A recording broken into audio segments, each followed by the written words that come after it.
ஒரு பிள்ளையார் கோயில் குருக்கள் காலையிலையும் மாலையிலையும் கதவை திறந்து பூவெல்லாம் வச்சு சுத்தம் பண்ணி அவர் வர்றவங்களுக்கெல்லாம் அந்த தீபாவர்த்தனை காட்டுவார். அந்த தட்டில் இருக்கக்கூடிய குங்குமத்தையும் விபூதியையும் கொடுப்பார். இப்படி தான் அவர் தினைக்கும் செஞ்சுக்கிட்டு இருந்தார். அவர் ஒரு குருக்கள் தான். அவருக்கு வேதம் தெரியும், மந்திரம்லாம் தெரியும். எந்த சாமி இருந்தாலும் அந்த சாமியை பற்றி நட்சத்திரத்தை சொன்னால் அவர் அப்படியே அந்த மந்திரத்தை சொல்லிடுவார். ஒரு நாள் அவர் போய் பார்த்தேன், அந்த கோயிலுக்கு போய் அந்த குருக்களிடம் கேட்டேன், நீங்கள் எத்தனை வருஷமாக இந்த கோயிலில் இருக்கீங்க அப்படின்னு கேட்ட பொழுது, நான் முதல்ல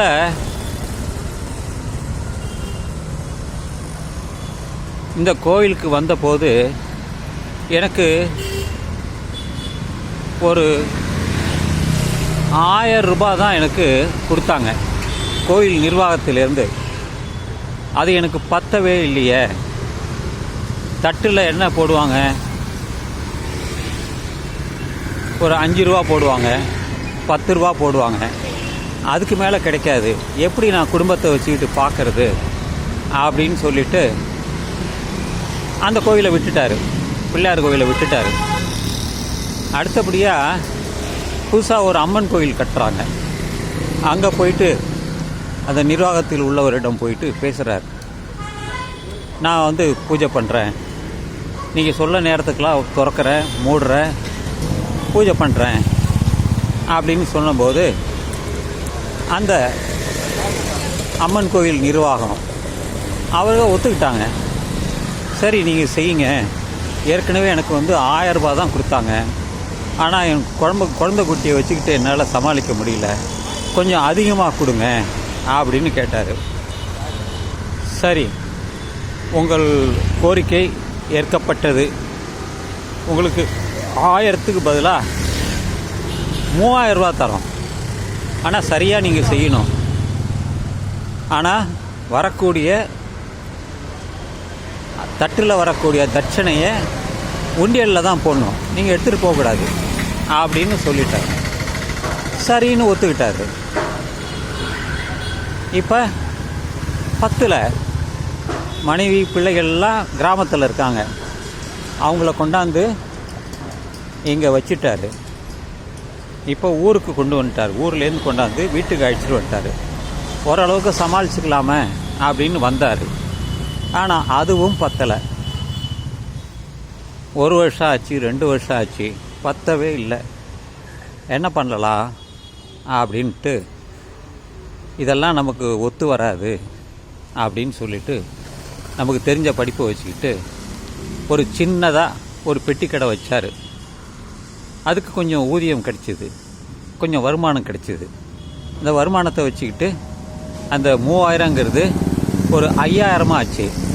நிறையா பொருள்லாம் கொண்டாந்து வச்சார். 5000ங்கிறது 10,000 ஆச்சு. இன்றைக்கி பெரிய நாட்டார் கடைன்னு எல்லாரும் சொல்ல ஆரம்பிச்சிட்டாங்க. கடையை விரிவு பண்ணார். மளிகை கடையை வச்சார், துணிக்கடையை வச்சார், எல்லாத்தையும் வச்சார். இப்போ அவருக்கு வருமானம் அதிகமாகிட்டுது. இப்போ மாதம் அவருக்கு ஒரு 3000 ரூபா இல்லை, ஒரு 30,000 ரூபா அவருக்கு கிடைக்கிது. இப்போ போதுமான அளவுக்கு இருக்குது. அதனால் இப்படித்தான் பலர் குருக்களாக இருந்தவர்கள் மாறிவிட்டனர். கோயிலில் போயிட்டு ஊழியம் பண்ணுறது தலைவலியாக இருக்குது. அதனால் அந்த குருக்கள் விட்டுட்டார். இப்போ அவர் ஒரு நாடாராக மாறிவிட்டார். கேட்டால் நான் ஒரு நாடார் தான் என்பார். எப்படித்தான் உலகத்திலே பலர் மனசில் இருக்கும், ஆனால் வெளியில் சொல்ல மாட்டாங்க. அப்படித்தான் இந்த குருக்கள் இன்றைக்கி ஒரு மளிகை வியாபாரியாக, பெரிய கடைக்கு சொந்தக்காரராக மாறிவிட்டார். இது எதற்கு சொல்கிறேன் என்றால் உங்களுக்கே புரியும். பலரிடம் போய் கேளுங்கள், குருக்களை போய் கேளுங்கள், அவர் சொல்லுவார், நிச்சயமாக உங்களுக்கு சொல்லுவார்.